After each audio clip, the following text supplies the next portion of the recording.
भजमन नारायण नारायण नारायण भजमन नारायण नारायण हरि हरि भजमन नारायण नारायण। बोल बाके बिहारी लाल विष्णु भगवान माँ लक्ष्मी जी की जय, तुलसा महारानी की जय, कार्तिक मातम की जय। 30वां अध्याय आपको सुनाते हैं, सरल भाषा में ध्यान से सुने। राजा पृथु पूछते हैं, हे नारद जी, भगवान का अत्यंत प्रिय भीष्म पंचक व्रत कैसे प्रसिद्ध हुआ? तब नारद जी कहने लगे कि हे राजा पृथु, यह व्रत आदिकाल से है, परंतु बीच में लुप्त हो गया था, फिर यह कैसे प्रसिद्ध हुआ? ध्यान से सुनना सब लोग। जो 5 दिन के व्रत होते हैं एकादशी से, उसके बारे में भगवान बताते हैं। सो कथा हम तुमसे कहते हैं, सुनो। श्री कृष्ण जी ने भीष्म जी से इस व्रत का वृतांत कहा। तब सर्वप्रथम भीष्म जी ने इस व्रत को किया, इसी कारण तभी से यह व्रत भीष्म पंचक के नाम से प्रसिद्ध हुआ। हे राजन, भगवान श्री कृष्ण जब पांडवों की ओर से दूत बनकर कौरवों को समझाने गए तो सबसे पहले वह विदुर जी के पास पहुंचे। विदुर जी ने उनका अत्यंत आदर सत्कार किया। फिर श्री कृष्ण जी भीष्म जी के पास गए। वहां जाकर कुशल क्षेम पूछने के बाद श्री कृष्ण जी ने अपने आने का संपूर्ण वृतांत भीष्म जी से कहा। तब भीष्म जी कहने लगे कि हे भगवान, त्रिलोकीनाथ होते हुए आप पांडवों की ओर से ये दूत बनकर क्यों आए? तब श्री कृष्ण जी हंसकर बोले, हे गंगा पुत्र, यद्यपि यह अत्यंत गुप्त वार्ता है, फिर भी मैं तुमसे कहता हूँ, उन्होंने एक ऐसा व्रत किया जो मुझको अत्यंत प्रिय है, इसलिए मैं उनके वशीभूत हूँ। अब मैं उसका वृतांत तुमसे कहता हूँ। पूर्व काल में उज्जैन नगरी में 5 ब्राह्मण कवि, सूचि, दृढ़, दंत और हंस नाम वाले निवास करते थे। तीनों ही वेदों को जानने वाले, रूपवान, युवावस्था को प्राप्त, गंधर्व विद्या में अति प्रवीण थे। वे अनेक देशों में घूमते फिरते तथा अपनी गान विद्या का प्रदर्शन करके खूब द्रव्य प्राप्त किया करते थे। एक समय वह मथुरापुरी में सुबीर नाम वाले राजा के पास आए। संगीत कला में निपुण होने के कारण उन्होंने राजसभा में जानने की इच्छा प्रकट की।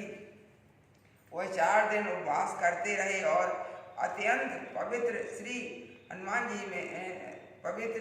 श्री यमुना जी में स्नान करते रहे। फिर उन्होंने किसी से राजा का संपूर्ण वृतांत सुना। उसने बताया कि राजा की कादम्बरी नाम वाली एक योग्य पत्नी है। वह संगीत विद्या में निपुण, राग तथा कंठ में अत्यंत प्रवीण, नाचने में दक्ष तथा रूप यौवन में अद्वितीय सुंदरी है। वह प्रतिदिन एकांत में राजा के सामने नृत्य करती तथा गाती है।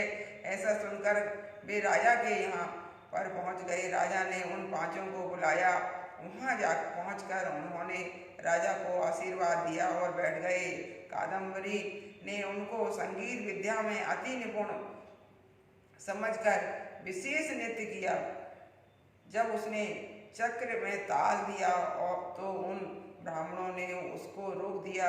उसने चक्र छोड़ यथा योग्य ताल दिया, मगर चक्र खंडित नहीं किया।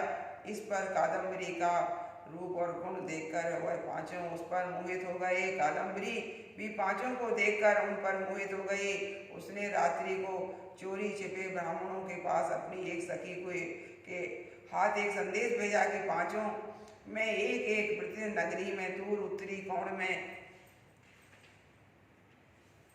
यमुना तट के समीप जन शून्य लताओं से ढका हुआ अनंत नामक तीर्थ है। वहाँ पर मेरे पास आकर अपनी अपनी विद्या तथा निपुण का प्रदर्शन करूँ। मैं भी वीणा तथा राग की अपनी कुशलता दिखाऊंगी। भगवान कहते हैं, हे भीष्म जी, एक ब्रह्मचारी जो मेरा भक्त था, दुष्ट संगीत के भय से गांव से अति दूर वहाँ रहता था।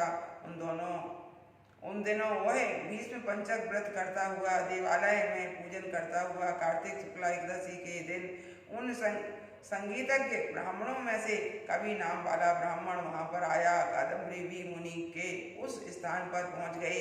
वहाँ मुनि ने जिस प्रकार पूजा की, उस कवि नामक ब्राह्मण ने भी उसी प्रकार भगवान का पूजन किया।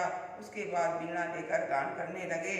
उस मुनि ने अपना मन जीता हुआ था, इस कारण उसने गान सुनाया और भी क्रोध नहीं किया। सारी रात कादम्बरी और कवि गायन व नृत्य करते रहे। मुनि को गोबर का आचमन करते देख कवि ने भी वैसा ही किया। प्रातःकाल होते ही कादम्बरी राजमहल में पहुंच गई। मुनि की संगति से उनके समस्त पाप दूर हो गए। इसी तरह पांचों ब्राह्मण बारी बारी से नृत्य गान कर तथा भगवान का पूजन कर वापस चले गए। उधर राजा ने मंदिर में कादम्बरी के जाने का समाचार सुनकर उसे महल में बंद कर दिया, जिससे वह मंदिर न जा सकी। कार्तिक मास में हमारे सामने नृत्य गान करने के कारण वही कादम्बरी द्रौपदी हुई है तथा हंस नाम वाला वह ब्राह्मण युधिष्ठिर हुआ है। कवि अर्जुन, सूची, सहदेव, दंत, नकुल तथा दृढ़ नामक वाला पराक्रमी भीम हुआ है। हे भीष्म जी, वस्तुतः इस व्रत के प्रभाव से ही मैं पांडवों के वशीभूत हूँ। अब तुम्हारे द्वारा यह पंचक व्रत किए जाने से यह तुम्हारे नाम से ही विख्यात होगा, अर्थात भीष्म पंचक व्रत कहलाएगा। इस व्रत के अंत में ब्राह्मणों को भोजन कराकर यथाशक्ति दान दक्षिणा देनी चाहिए। बोल विष्णु भगवान की। श्रीमन कहते जिसकी रही भावना जैसी प्रभु मुहूर्त दे तैसी। पहले पांचाली ने पिछले जन्म में 5 को अपना ब्राह्मणों का अपनाया था, तो उसे 5 पांडव मिले। बोल विष्णु भगवान। श्रीमन नारायण नारायण नारायण।